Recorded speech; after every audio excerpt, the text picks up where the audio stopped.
the SIGRAVY G5.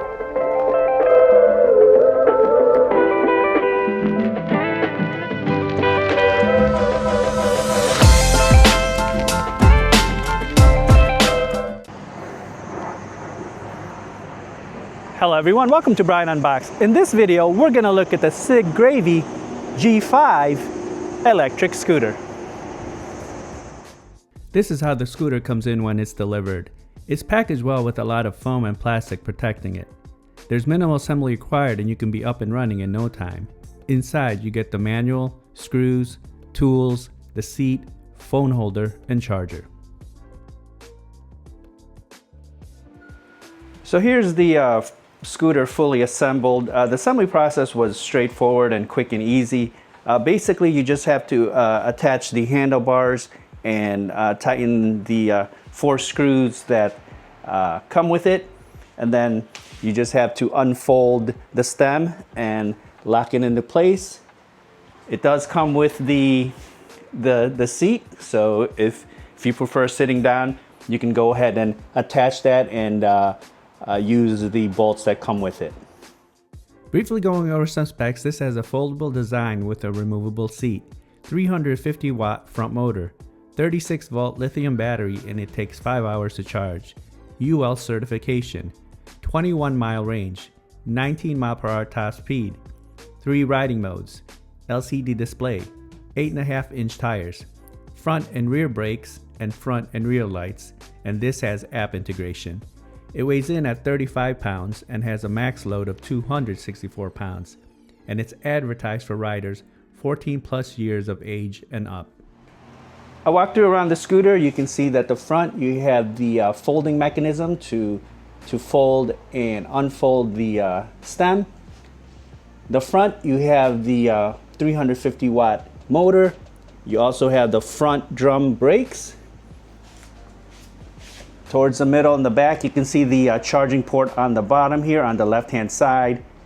You have the kickstand, and again, you have this optional seat that you can remove if you prefer just to stand up. It also has the shock absorption. The rear, you have the rear light, and then you have the EABS braking system for the rear. You can see the board is textured, so it provides some grip. And then looking at the handlebar area, you have the controls in the middle. You have the left brake handle, and then you also have a bell. And then you have on the right side your throttle. So powering up the scooter, just hold down the power button here in the middle, and then you'll see the display, very simple and intuitive. The flashing of the LEDs is due to the camera, but the lights are steady. So toggling the control, if you want to go to the different modes, right now it's on sport. So if you just double press the power button, you go to an eco mode, and then the D, you'll go to like a comfort mode. And then you have your battery indicator on the bottom. And then if you hold down the button for a few seconds, it will activate the front light, and you also have the rear brake light, and it's also reactive, so if you're pressing the brakes, you can see it flash.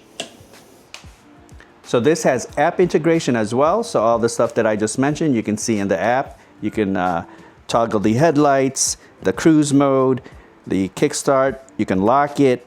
You can also see the battery levels, and there's also a sport dashboard that you can put, which looks pretty cool.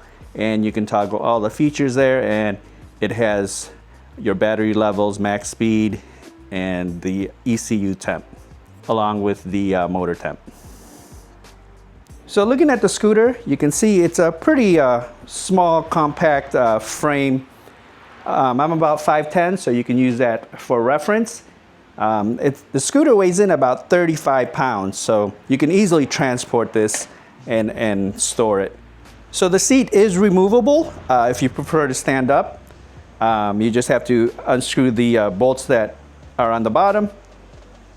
Again, I'm 5'10", and this is how it looks sitting down. For my testing, I'm going to be removing the seat and I'll just be standing up.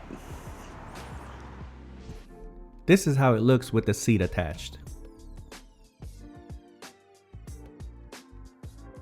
Now I'll show the scooter in use. I'll test it out on rough terrain, show the different speed modes, test the brakes, see how it does uphill, downhill, then give my thoughts.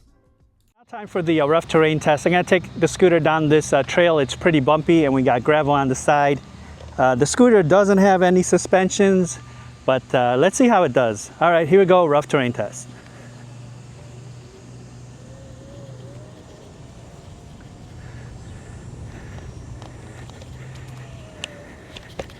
All right, so it's definitely bumpy. You can feel the bumps here. So it's probably best to keep this on smooth surfaces. But let's see how it does in the gravel. All right, all right. Definitely bumpy.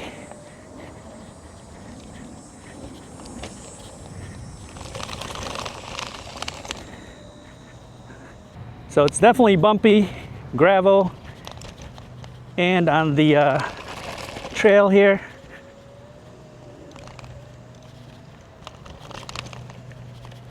Now time for the speed test. The scooter does have the 3 modes, the Eco, the Drive, and the Sport mode. We'll start off with Eco and see how fast that goes. All right, here we go. Eco mode.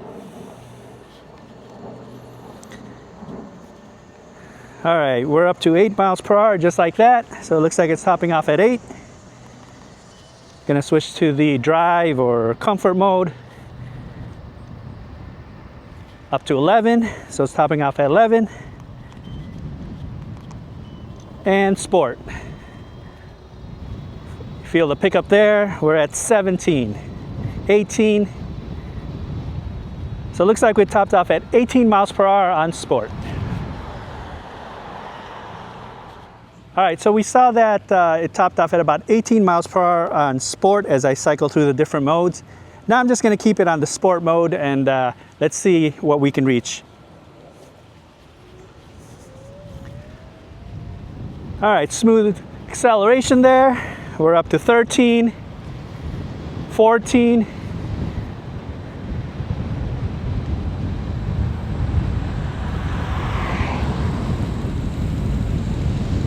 So it looks like we're at about 16.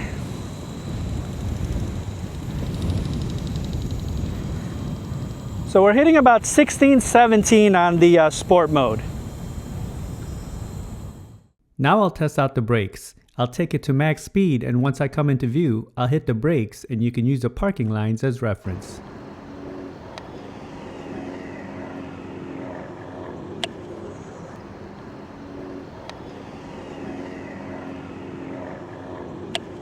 Now time for the uphill test. I'm going to take it up this road. It has a nice gradual incline. Let's see if it maintains the speed or if it loses speed. We saw with the speed test on Sport mode, we hit about 18 miles per hour on the top end. So let's see how it does. And then after that, we'll do the downhill test. All right, here we go, uphill test. Okay, very smooth acceleration. Motor is very quiet. It does feel stable. No rattles, no vibration. So we're at about 17 miles per hour right now.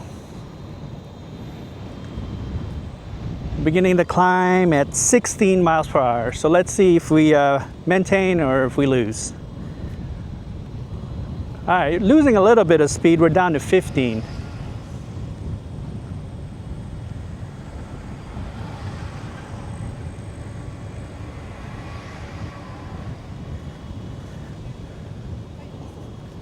Holding 15 miles per hour. There's going to be a little bit of a downhill here into the turn, so I'm just going to let it glide.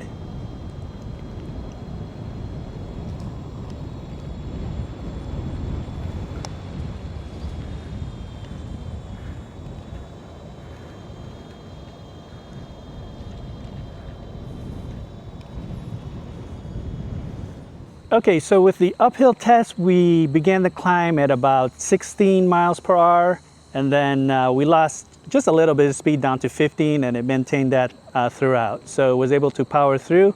Now we'll do the downhill test. Let's see how it handles. And as always, I'll probably have to slow it down as we hit that midpoint area. All right, here we go, downhill test.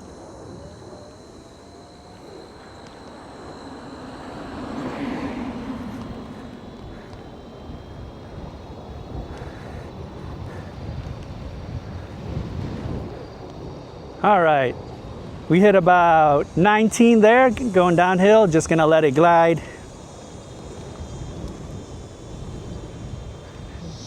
All right, powering through, we're at 19, going downhill here.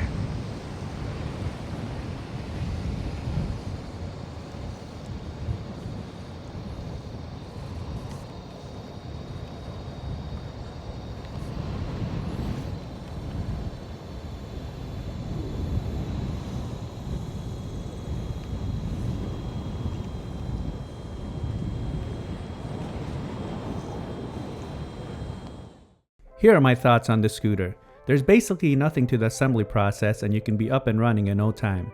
It was packaged well and there were no damages during the shipping process. It feels pretty solid for something you would find at this price point. It is a bit smaller frame and the deck is a bit narrow. Handlebars are on the shorter length as well. It's easy to fold and unfold and it just takes a few seconds. I like that you have the option with the seat, so if you don't like to stand, you can install it. For my height and weight, it does feel a bit cramped on the deck with my feet since it's a bit short and not as wide. It had decent power with the 350 watt motor as I tested it uphill. It was able to conquer the incline with just minimal speed loss. Rough surfaces will be bumpy and there are no suspensions, so it's best to keep this on a smooth terrain. In the speed test, I was able to hit 18 miles per hour and this has an advertised max speed of 19 miles per hour. And a range of up to 21 miles. But this will depend on the speed mode, your weight, and environment that you're in. The brakes are strong and they grabbed on quick, and I came to a complete stop in a short distance. The display is small, basic, but it's easy to navigate. It does get washed out a bit on bright sunny days. The app integration is a plus, so you can control all the features and the dashboard view is very sleek. Overall, this scooter comes in at a very budget-friendly price. I feel this is geared towards the beginners. Younger adults, anyone 14 plus to your late teens. Those that are a bit heavier and taller, this will be a bit of a tough fit. So that is my review of the SIGRAVY G5 electric scooter.